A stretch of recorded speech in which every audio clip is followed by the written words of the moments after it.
Graça e paz do Senhor Jesus. Hoje nós vamos gravar o último capítulo do livro de Amós. Com certeza, o capítulo mais bonito.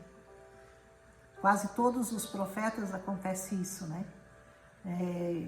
O capítulo começa sempre com uma exortação, com uma ameaça, um castigo, uma punição pelos pecados daquele povo, daquele lugar, mas termina sempre com uma promessa de restauração, de conserto, como é que eu vou dizer? De esperança.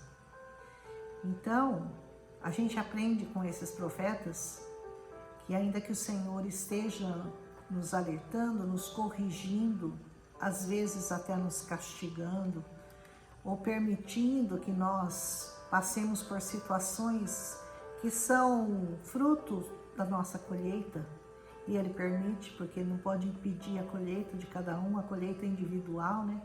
Aliás, a gente sempre fala, né, que o plantio é voluntário, mas a colheita é obrigatória. Então, às vezes a gente plantou coisa que não devia, plantou frutos que não eram bons, e quando a gente vai colher, a gente reclama, né? Mas o Senhor nos alerta a nós estarmos sempre próximos dEle, sempre na presença, sempre no altar do Senhor. Porque no altar do Senhor, ainda que você tenha feito coisas inadequadas, tenha tomado atitudes impensadas, tenha tomado decisões que não deveria ter tomado, o Senhor sempre tem uma esperança para você, Ele sempre tem uma palavra boa e de conforto, de consolo para o seu coração. Nunca desista de seguir ao Senhor. Ele diz assim: eu vi ao Senhor junto ao altar. Que lugar que o Senhor está? No altar. É muito bom estar perto do altar. Aleluia. E ele disse: bata no topo das colunas, para que tremam os umbrais. Faça que elas caiam sobre todos os presentes, e os que sobrarem matarei a espada. Ninguém fugirá, ninguém escapará. Quem vai escapar das mãos do Senhor? Todos aqueles que pecarem certamente não escaparão das mãos do Todo-Poderoso no dia do juízo final, no dia do nosso julgamento. Ainda que escavem até as profundezas, dali a minha mão irá tirá-los. E se subirem até os céus, de lá eu os farei descer. Mesmo que se escondam lá no topo do Carmelo, lá os caçarei e lá os prenderei. E ainda que se escondam de mim no fundo do mar, ali ordenarei à serpente que os morda. Por isso o apóstolo Paulo, muito sabiamente, creio que baseado nesse versículo aqui de Amós, ele diz: para onde nós iremos da tua presença? Se eu subir lá no alto dos céus, o Senhor está lá. E se eu descer no mais profundo abismo, lá também o Senhor estará. Não há como fugir da presença do Senhor. E nem desejamos fugir da presença do Senhor, a menos que nós tenhamos pecado muito contra Ele e não desejemos nos arrepender. Porque se nós desejarmos nos arrepender dos nossos pecados, certamente Ele nos perdoará, porque as suas misericórdias são infinitas. E Ele é perdoador daqueles que o amam e que o buscam e que confiam nele, né? Ele diz: mesmo que sejam levados ao exílio por seus inimigos, ali ordenarei que a espada os mate. Vou vigiá-los para lhes fazer o mal e não o bem. O Senhor aqui estava dizendo que perseguiria todos aqueles que pecaram contra Ele, que pecaram contra o altar do Senhor, que usaram o seu nome indevidamente, que fizeram coisas que o Senhor abomina. Ele diz: eu vou atrás deles, aonde eles estiverem eu vou buscá-los. Quanto ao Senhor, o Senhor dos exércitos, Ele toca na terra e ela se derrete. E todos os que nela vivem pranteiam.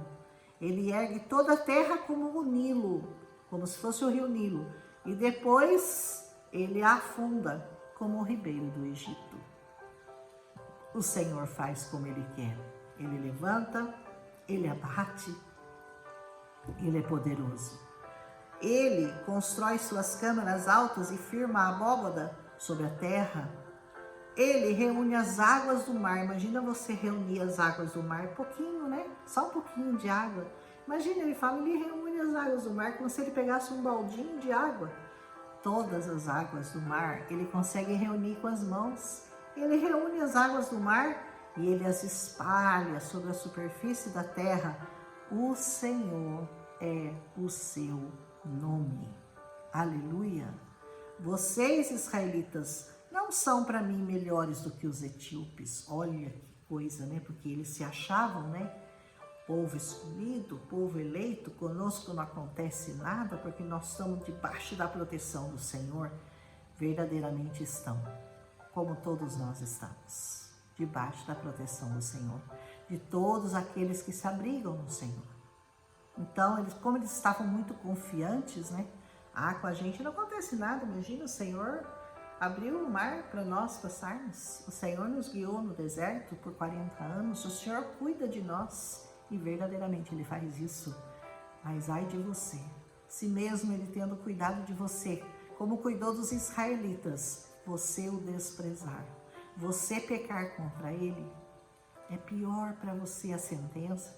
Ai daquele que conhece o Senhor e peca contra Ele, porque muitos não o conhecem, mas nós que conhecemos ao Senhor, temos que ter um trabalho dobrado, nós temos que ter um resguardo do nome do Senhor, um zelo, um temor e um tremor pelo nome do Senhor, zelo ao nome do Senhor, medo de errar contra o Senhor.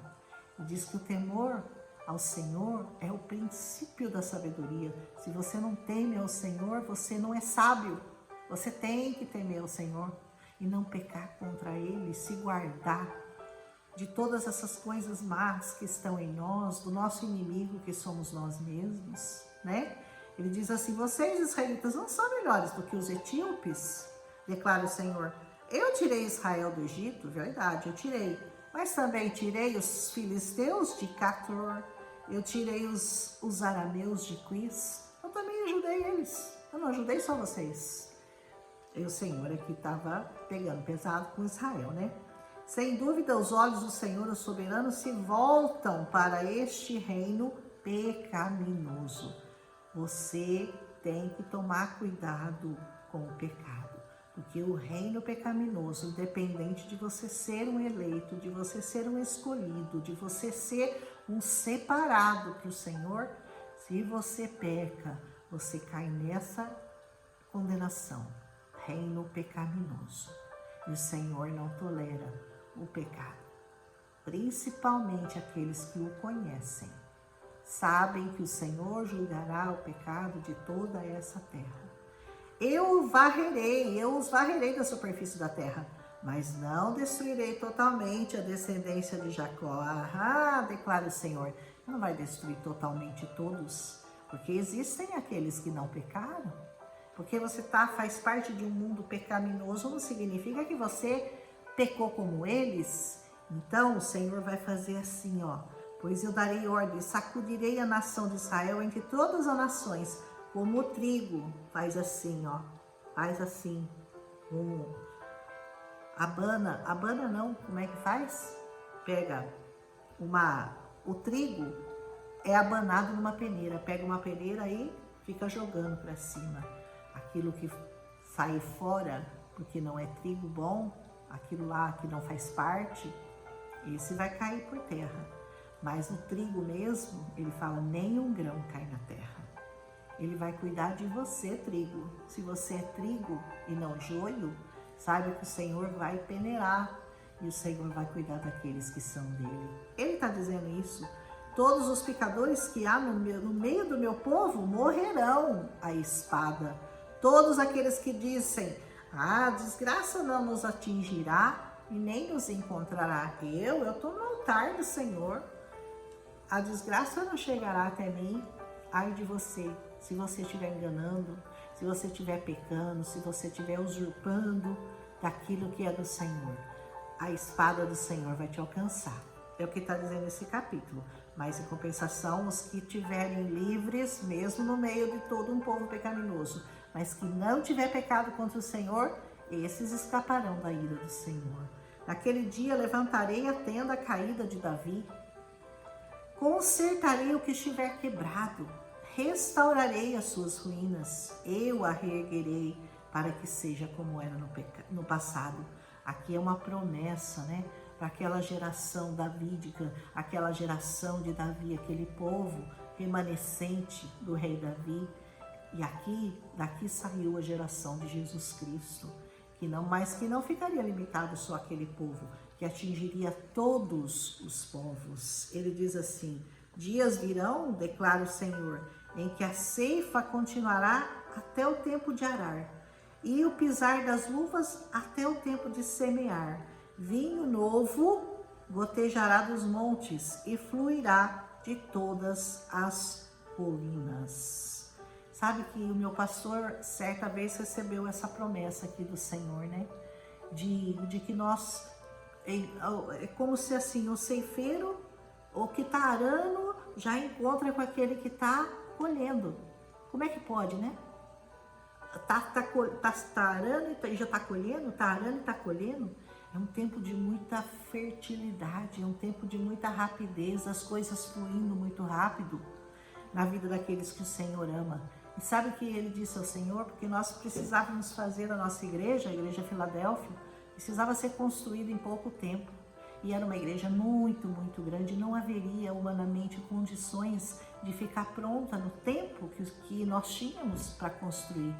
Ela já está quase pronta, uma coisa assim enorme, que ficou, faz um ano que começaram a construção e já está praticamente pronta.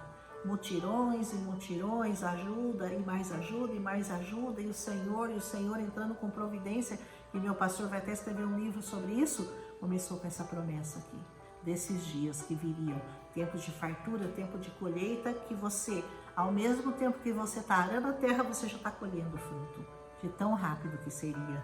Ele diz: trarei de volta Israel, o meu povo exilado. Eles reconstruirão as cidades em ruínas e nelas viverão.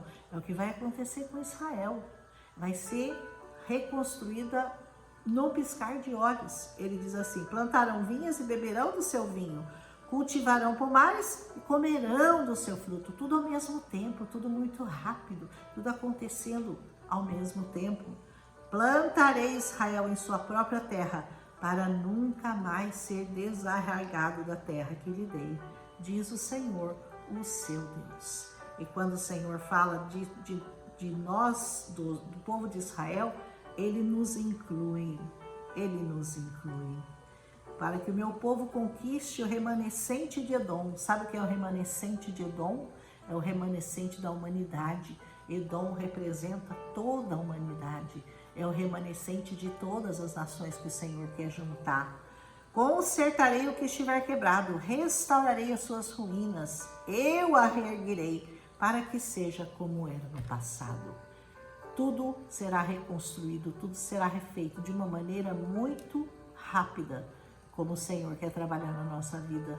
Não há mais tempo para ficar com muito pensar, será que eu vou, será que eu não vou, eu não sei se eu sigo a Jesus ou se eu não sigo. Não há mais tempo, é tempo de correr, é tempo de avançar, é tempo de se alistar nas fileiras do exército do Senhor, fazer a obra do Senhor como Ele tem nos pedido, como Ele tem exigido que nós fizéssemos. Amém? O Senhor vai te reerguer, o Senhor vai te restaurar, o Senhor vai multiplicar aquilo que foi roubado de você, aquilo que foi tirado, e num instante, no abrir ou piscar de olhos, e a sua vida estará totalmente transformada. Em nome de Jesus, nisso nós cremos. Amém? Esse foi o último capítulo de Amós. Não esquece de deixar seu like, não esquece de fazer um comentário o que você achou do livro de Amós, se você gostou. E amanhã nós continuamos a Bíblia com mais um profeta, dos profetas pequenos. Eu creio que o próximo agora é um capítulo só e nós estaremos pregando sobre ele amanhã. Vai ser só um capítulo, falar sobre o profeta e fechar com um único capítulo. Daqui para frente todos eles são pequenos, mas todos são muito intensos, maravilhosos, você vai gostar. Amém? E logo a gente chega no Novo Testamento, aleluia. Um abraço e até amanhã.